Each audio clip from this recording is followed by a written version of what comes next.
Olá pessoal, sejam todos bem-vindos a mais um vídeo do programa Universitário para Todos. Sou Lívio Matheus, seu monitor de Física e Matemática. Hoje, dando seguimento aos nossos webinários de matemática, a gente vai discutir hoje o tema equação do primeiro grau. No vídeo anterior, no webinário anterior, a gente discutiu um pouco como são cobrados alguns conceitos importantes, como estudar para vestibulares, na verdade, né? E hoje eu vou trazer para vocês algo que é muito cobrado no Enem e sempre vai ser, né? Que é a equação e função do primeiro grau, que é um assunto fundamental que você deve entender, compreender, né, ter um domínio aceitável para passar pela prova. Então vamos lá começar, né? O que é a definição de uma função do primeiro grau, né? O que é uma função, pessoal? Uma função, basicamente, você pode pensar nela como uma ferramenta. Nessa ferramenta, vamos usar uma máquina. Né? Nessa máquina você insere uma coisa, ela devolve outra coisa. Então vamos dizer, o que é uma função? Você bota um número, sai outro número ou o mesmo número, né? Depende. Na maioria dos casos, você coloca um número e vai sair outro número diferente. Né? Vamos dizer que uma função, você coloca o número 3 numa função, essa função te devolve um 9. Né? É como se fosse uma madeireira. Você dá a madeira para a madeireira, ela te devolve tábuas de madeira. Né? Então você vê que o número é a matéria-prima e o que a função devolve, ela é a obra final. Uma função do primeiro grau, ou função linear, ou função também afim, a gente fala, é uma relação matemática entre duas variáveis x e y, expressa por f de x igual a x mais b, ou y igual a f de x, que é igual a x mais b. E é como eu falei, nessa relação a gente insere um valor de x, esse valor é transformado em outro valor. Então, e essa função ela também tem uma representação gráfica no plano cartesiano, em que o eixo horizontal ele vai ser o valor que a gente escolheu inserir na função e o y vai ser o valor que a gente devolveu na função. Então, o que, você percebe aqui nessa função, pessoal? Você insere um valor nela, por exemplo, vamos dizer que aqui é o valor de x, tá vendo? Um valor de x, aí você devolve um valor de y que vai vir cá para baixo. Então, você insere um número, ela devolve outro. É um tipo de função, é o que a gente chama de função do primeiro grau.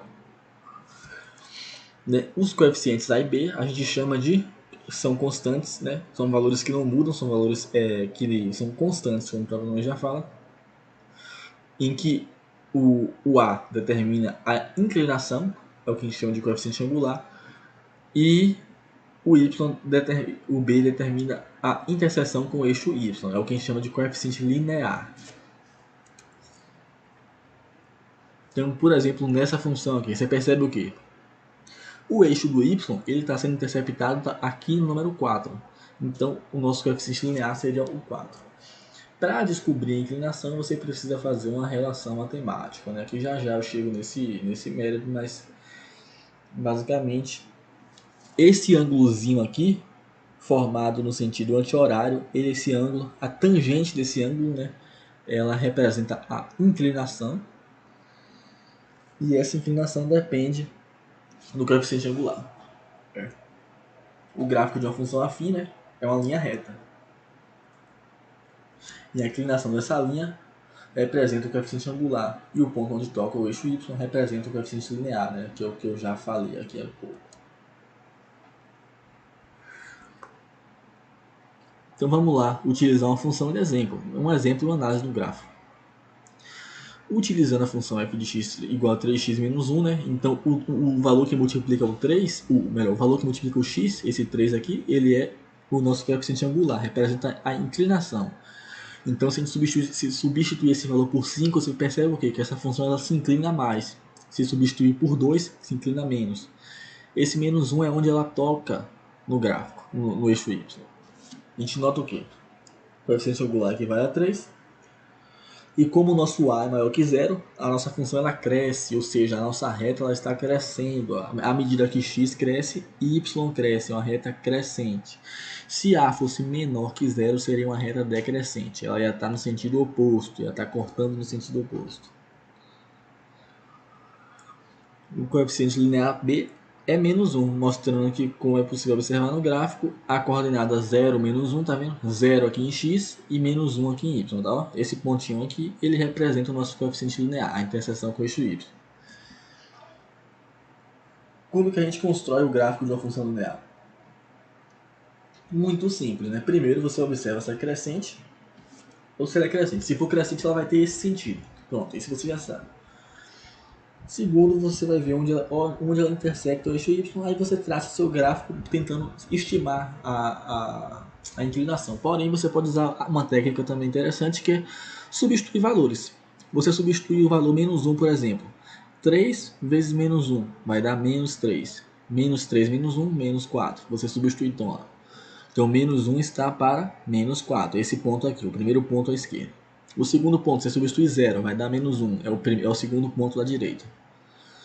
Depois você substitui 1, segundo esse ponto aqui, vai dar esse ponto aqui, né? É só você substituir x pelo valor que está aqui e fazer a conta, uma conta simples.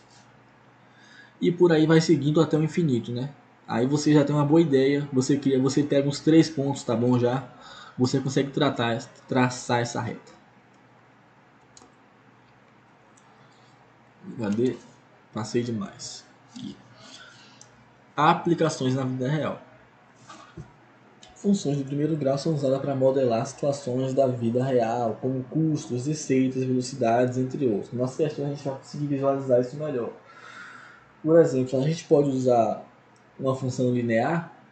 Né? A função linear ela é basicamente a função variável mais simples que pode haver. Então, muitas vezes vamos dizer que algum matemático ou algum físico está tentando estudar algum modelo teórico. Ele pode usar a função linear do primeiro grau, né? Eu já vi isso acontecer em primeira mão, para tentar estimar algum fenômeno. Então ele consegue ter uma boa aproximação do fenômeno para alguns valores específicos, né? Que aplicam a compreensão daquele negócio. Ela também pode usar, a gente pode usar também o conceito de função linear para resolver alguns problemas práticos de vida real, né?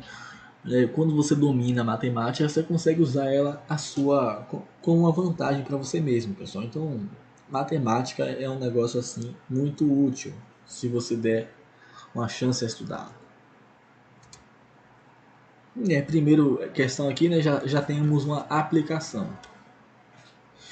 O prefeito de uma cidade deseja construir uma rodovia para dar acesso a outro município. Para isso, o prefeito foi aberto uma licitação na qual concorreram duas empresas. A primeira cobrou 100 mil por km, acrescido um valor de 350 mil, enquanto a segunda cobrou 120 por km, 120 mil por km, mais 150 mil de valor fixo. Aí as duas empresas apresentam o mesmo padrão de qualidade, então ele tem que escolher o ponto de vista mais econômico para escolher a empresa. Né?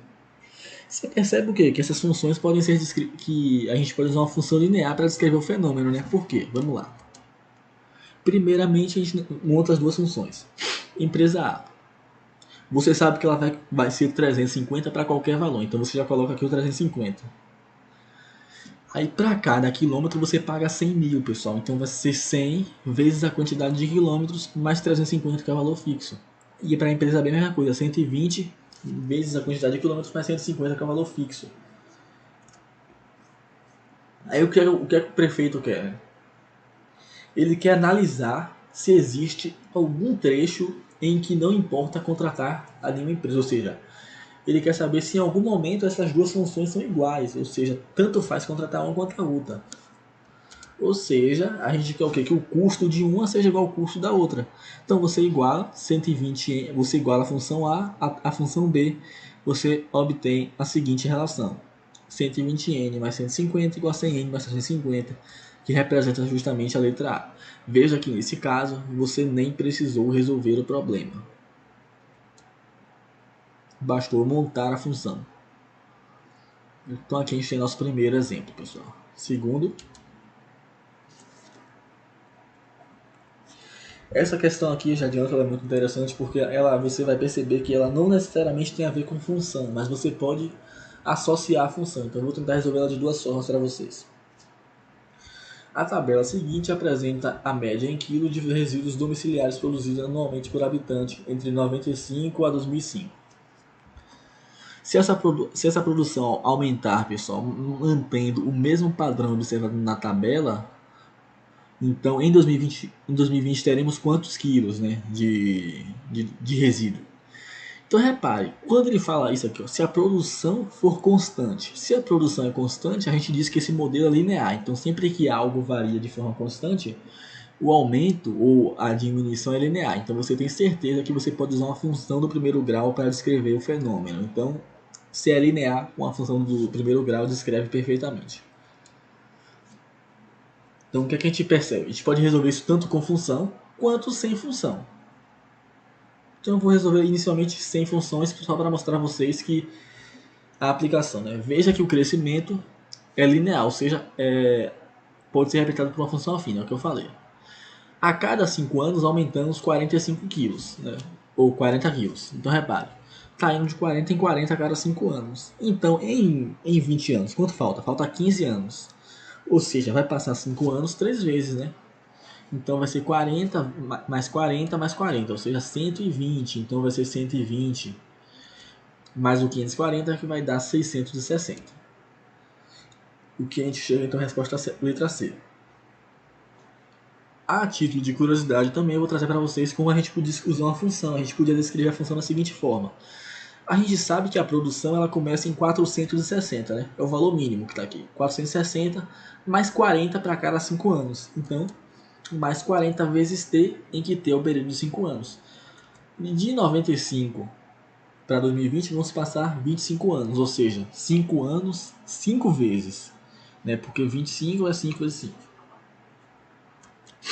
Então a gente vai multiplicar o nosso 40 por 5, vai dar 200. Então vai dar 200 mais 460, que vai dar o mesmo valor, 660. Então essa questão aqui tranquila também, mas você podia usar uma função se você quisesse, né? Para mim fica igualmente rápido, mas aí varia de cada pessoa. Segunda questão: num campeonato de futebol de 2012, um time sagrou-se campeão com um total de 77 pontos. Aí em 38 jogos, tendo 22 vitórias e 11 empates e 5 derrotas. No critério adotado para esse ano, somente vitórias e empates têm pontuações positivas inteiras. As derrotas têm valor zero e o valor de cada vitória é maior que o valor de cada empate. Um torcedor, considerando a fórmula de pontos injusta, ele propôs que os perdedores percam 2 pontos, né? Privilegiando um time que perde menos. Aí cada vitória continuaria com a mesma pontuação, empate também. Aí ele pergunta qual é a expressão, qual é a função que descreve a quantidade de pontos. Então, primeira coisa, você analisando que o cara fez 77 pontos, você estima quantos pontos vale uma vitória e quantos pontos vale um empate. Então, a gente já imagina que a vitória vale 3 pontos e o empate vale 1 ponto, né? Que é o modelo que a gente está acostumado aqui no Brasil e no mundo inteiro, né? Então a gente já assume esse valor e você percebe que esse valor bate certinho, né? 22 vezes 33, ou vezes 3, dá 66, mais 11, 77. Então realmente é vitórias valendo 3 pontos e o empate valendo 1 ponto. Primeiro, note que inicialmente a vitória vale 3 pontos e o empate 1 ponto, né? E a derrota não influencia em nada na tabela. Então a função vai ser o quê? 3 pontos vezes a quantidade de vitórias, mais 1 ponto vezes a quantidade de empates, né? 3V mais E. Já considerando a diminuição que o cara fala, basta subtrair 2 pontos por derrota. Então fica 3V mais E menos 2D. Alternativa letra D. Questão aqui de análise de gráfico, mas também de função afim. Os dois, né? No Brasil, há várias operadoras e planos de telefonia celular. Uma pessoa recebeu 5 propostas, A, B, C, D e E, de planos telefônicos. O valor mensal de cada plano está em função do tempo médio de chamadas, conforme o gráfico. Aí tem um gráfico mostrando o valor. Aí ela quer gastar R$ 30 por mês com o telefone. Aí o cara pergunta: do ponto de vista apresentado, Qual é o item mais vantajoso em tempo de chamada? Pessoal, ela quer gastar exatamente 30, mas vamos dizer que vamos considerar o que então? Que ela quer gastar no máximo 30 reais. Então, essa linha aqui onde tem 30 reais, a gente não pode passar dela. Então, tanto a letra D quanto a letra B, elas não valem, porque já começam partindo de cima. Então, como é que a gente vai analisar qual é o plano mais eficiente? Repare que quanto mais embaixo, mais barato é. Então a gente vai analisar até o limite de 30 reais quem passou mais tempo abaixo das outras funções. Então a gente vai analisar 3 funções. Essa aqui, A, essa aqui, que é a letra E, e essa aqui, que é a letra C. Repare que a letra A, ela passou mais ou menos aqui, ela passou esse tempo todo aqui acima. Então ela já começa a ser ainda mais cara. Então ela já está dispensada. Vamos olhar aqui de baixo. Repare que tem um momento em que a função C fica acima e tem um momento que ela fica abaixo. Porém, o momento que ela fica abaixo é muito maior do que o tempo que a função